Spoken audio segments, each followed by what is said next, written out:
Bates Motel Season 5, Episode 3, Bad Blood.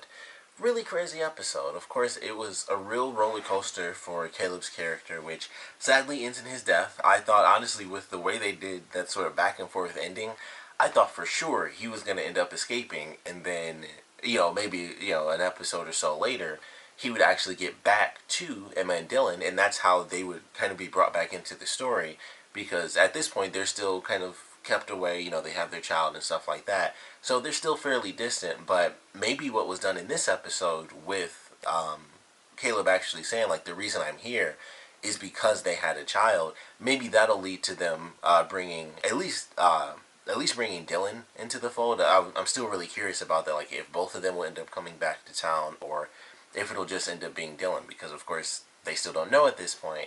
So I'm excited to see where that goes, but real roller coaster of an episode for him. It ends up being, it's hard to call it a roller coaster, but it ends up at least just being crazy for Romero. I mean, he's getting his transfer, and I figured this is what he did because of the promo where he's just randomly in the woods. I was like, I feel like that's an escape sequence, and that's of course what it was. He escapes from prison, or he doesn't really escape from prison, but he's supposed to be transferred, and he escapes from the police that are transferring him. So he locks the cop up, takes his gun, takes his jacket so he doesn't have, inmate on the back of his jacket the whole time. Ends up technically kidnapping the guy. He takes his wallet and phone and stuff, takes his car. Car happens to break down, so he pushes it off the side of the road. He finds himself, by the end of the night, on, like, this family's farm. And they do the typical television thing that no one actually does, but of course they have this car that's super dirty and whatnot, and the keys are just right there. So he pulls the thing down, but the twist in this, for whatever reason, that kid was already out there with the shotgun, because he wasn't making any sort of noise or anything like that. So I would assume the kid just, he saw them from the house. And I was like, okay, how is this going to play out? He can't have anyone, call and say, like, hey, this random person was here. Here's a description of them. He's already going to have people on his tail, because, of course, by the time it's night, that other cop was already found. Like, that probably took 15 minutes, after they'd taken off already.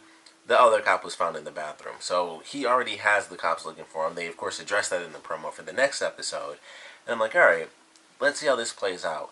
And he freaks the kid out as he's about to go get his mom, which he should have just been like, okay. I mean, he had the keys right there. All he had to do was just be like, alright, I'm right here. The kid already believed him, like, I was just hitchhiking, or at least believed him enough. But he already had the keys in his hand. And the kid was like, I'm going to get my mom. Kid's gone. Only witness. Gun is gone. Main danger. I was like, well, that's pretty easy. He didn't, like, yell for his parents or anything like that. He was like, I'm going to go get my mom. As soon as he's like, no. Kid flips out. Not really. Just, startled him, of course, which makes a lot of sense.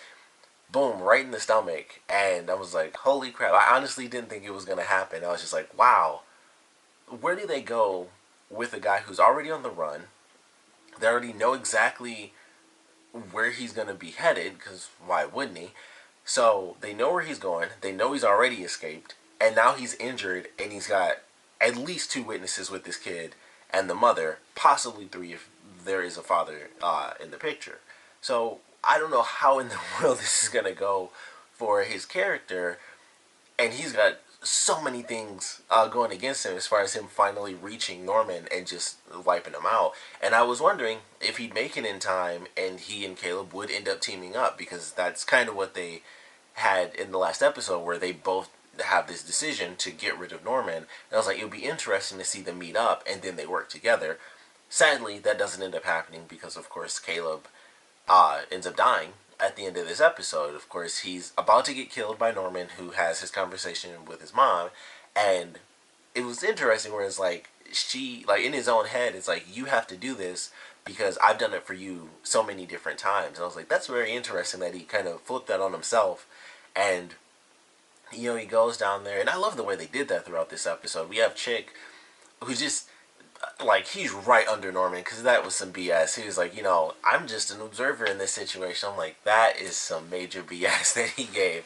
And I'm like, he just doesn't care about Caleb and his whole thing about making this novel. I think it's kind of 2 birds, 1 stone sort of deal, where it's like, alright, well, I could possibly make this novel, get a buttload of money, really hate this guy because he totally ruined all the money I was making with my weed business. So there were a lot of layers there, but him saying like, "Oh, I'm just an observer. This is all up to Norman. I got nothing to do with this." I'm like, that's some excessive BS that he threw out there. But it was definitely fun watching them go through this episode, and he's dealing with Norman as Norman. He's dealing with Norman as Norma. He's dealing with him as both people, which was also really interesting because I was really curious how that played out. I was like, is he always? They kind of gave an explanation for something I've always wondered, which is he playing both roles when that sort of thing happens, but he's not, and he just sometimes he is Norma, but when he's not Norma and he's really himself, he just hears stuff that's not even being said. It's just in his own head.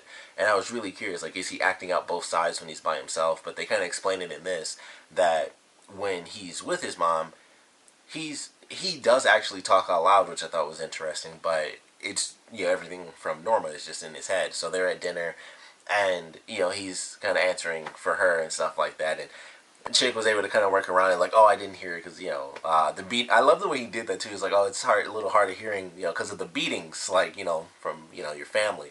It was just funny the way he said it, but I was like, okay, I like the way they played that, where Chick is kind of playing both sides because, of course, Norman is himself as well as his mother, and he really doesn't know what's going on when he blacks out, and he feels as though him blacking out is different from him, in all these other weird situations. So I really like that. And that was another answer, actually, because I was curious, like, is he blacking out every time he sees his mom? Or, how is that playing out? And I figured he wasn't because they had a scene, I think it was in the last episode, where he saw his mom, like, in the window. So it was like, in moments like that, I was like, maybe he could just easily see that. But in more intense moments, like when they actually do argue, is he passing out? But then, once again, like, once they get to the end of the last episode, it's like, alright, he can't really be passing out because, well, not necessarily passing out, but his blackouts could easily be happening because he does all sorts of things like act as his mother. But we find out that's two different parts of crazy. The blackouts is when he's his mom, and then other than that, it's just slightly less crazy where he's arguing with his dead mother. So I like that they officially kind of gave that answer. Where it was like, all right, this is exactly how all of these sequences play out. So when he blacks out, it's him as his mother, and then when he's arguing with his mother, it's just him a little less crazy. So very interesting. Lots of layers of madness for this guy, but love the way they did it. Like I said, Chick being this weird median in this episode, I really loved, and he's kind of recording their conversations and he's making these notes, and I wonder if that's going to get him killed if Norman ends up finding this stuff out, or even worse, if Norma ends up finding it out. So I'm curious how that's going to play for his character, because I'm like, alright, he's got these notes, he's got these recordings especially, and it's like, oh, why are you taking all these notes if you're going to keep our secret? And I just like that idea. So I feel like he's going to get busted at some point. Chaos for him, he'll end up dead somehow, somewhere. So I feel like that's how that's going to play out, but crazy ending. Caleb struggled through the whole episode. I really love what they did with him. Not just his journey, but like his moments by himself where he was having crazy moments where he would see his sister. I love those moments, and they talk about him in the past, like he's having these memories of his parents being really crappy, specifically his father, and him and his sister, and then Chick talks to him and stuff like that. It's like, Chick says, like, I lost her too and stuff like that, so talk to me about her, like, what was she like? And I really love those scenes, and him having these illusions where he thinks that he's seeing his sister, and when he finds her body, and that was, the dream sequence, which I thought was interesting. I was like, man, he broke through the handcuffs just by doing this. I was like, they must have been super old or crappy, but, he's losing it, and he's constantly seeing his sister, and it kind of, he kind of goes in and out of these hallucinations of seeing Norma and realizing what's truly happening to him. And, we have this ending where he's about to be killed, and then Norman sets him free, and he takes off, and then in the middle of that, Norman kind of loses it, and he switches back to his mother a little bit. And I love that sequence. And I was like, okay, because he shot twice to kind of push him out of the house. And so he's on the run, and then Norman switches to Norma and starts shooting again. I'm like, okay, how's this going to play out? And as soon as they showed Chick, I was like, oh, that's it. He's definitely going to be on the road, and he's going to kill him. And of course, he's coming down the road. Caleb's running across the street. He's looking at the text message. Chick's looking down. He finally looks up. Too late. hits Caleb, and he's dead. So now they have to get rid of his body. They showed in the promo. It was kind of interesting. Chick gives him almost like a Viking funeral, where he puts him on the pyre out in the water and he sets it on fire. I was like, that's very interesting that he would go to such lengths, for this guy that he kind of hated. But I'm really excited to see where they're headed for this next episode. I didn't get to see the full promo, but I think I saw like half of it. So with it being a promo, I think I saw most of it. But really excited to see where they're headed. We had a small moment in this episode. I wish I could remember her name, but the woman that Norman is kind of infatuated with, she kind of breaks down in this episode. She has a little moment where she's like, maybe I think I just wanted you to. I think I just wanted to go to dinner because I've been feeling so lonely and stuff. And he keeps. I'm just gonna call him David Davidson because I don't even remember his real name. I think it's Sam something. But with David, he keeps that secret, and I feel like that's something that's just going to build up until this point where that guy is like, he just gets madder and madder. Like something's going to happen between those two, and the truth is going to come out. And I feel like maybe at least one out of that trio of characters with Norma, this woman, and her husband, one of them or two of those characters are going to die. It's either going to be both those people in that couple, they're going to die, or at least the guy. And I feel like as much as it makes sense for him to die, it's just more likely that it would be the woman, because that's just this show where Norman has this infatuation, and he always, like I said before, somehow he always gets the girl, and then he ends up killing her. So we'll see how it plays out. But very interesting moment for them where she just talks about how unhappy she really is, and that's another step to them somehow being together in a future episode. So there's a lot to look forward to. Crazy ending. Caleb's gone, which really sucks. Crap, really sucky way for him to go out too. And I was like, oh, he's gonna escape. He's gonna get to Emma, and he's gonna get to Dylan, and he's gonna tell them what's happening, and then he gets killed at the end. Romero is held off for another couple of episodes now that he's been wounded, and we'll see how that plays out with this family and what he decides to tell them, or how he's somehow going to finagle his way out of that crazy situation while also being wounded, because there's not much he can do to that. He's been shot straight in the stomach. So there's a lot to look forward to in this next episode as far as how they're going to get past this stuff. Norman is now dealing with this internal struggle, which I think is really good. They introduced that in this episode, him struggling with the decisions his mother's making and the things that he wants, just like, killing Caleb at the end of this episode.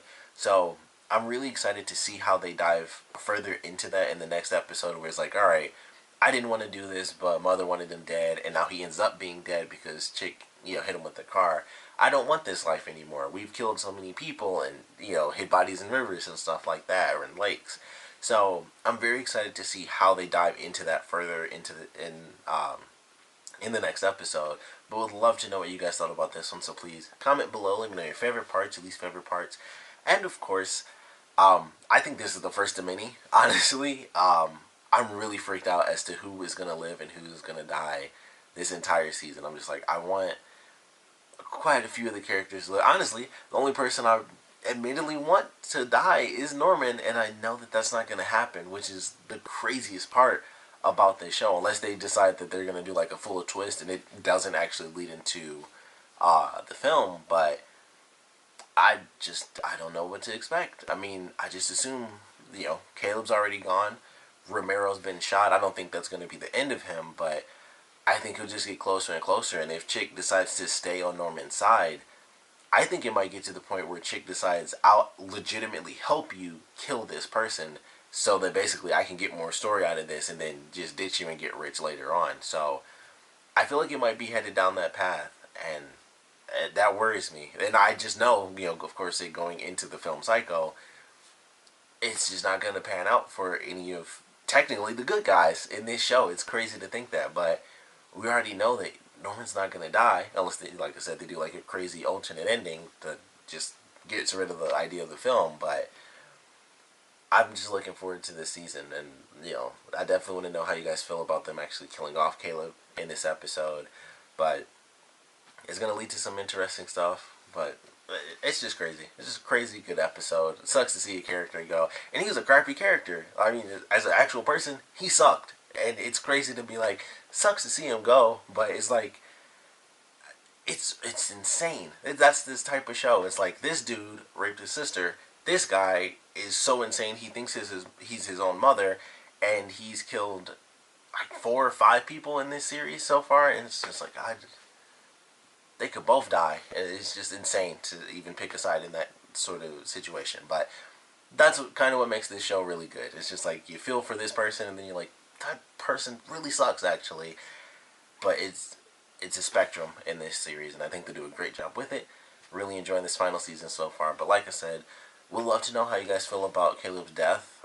We'd love to know how you guys think that's going to impact the rest of the season, especially, like I said, with him telling Norman about the baby. Do you guys think that that's how that's going to lead into Dylan coming back into the show? Norman's going to call, maybe as Norma, who knows, and that might give Dylan the clue, like, oh crap, he's still losing it. But mostly want to know what you guys think about Caleb's death in this episode, and of course what you guys thought about the episode in general. So please comment below, let me know, and thanks for watching.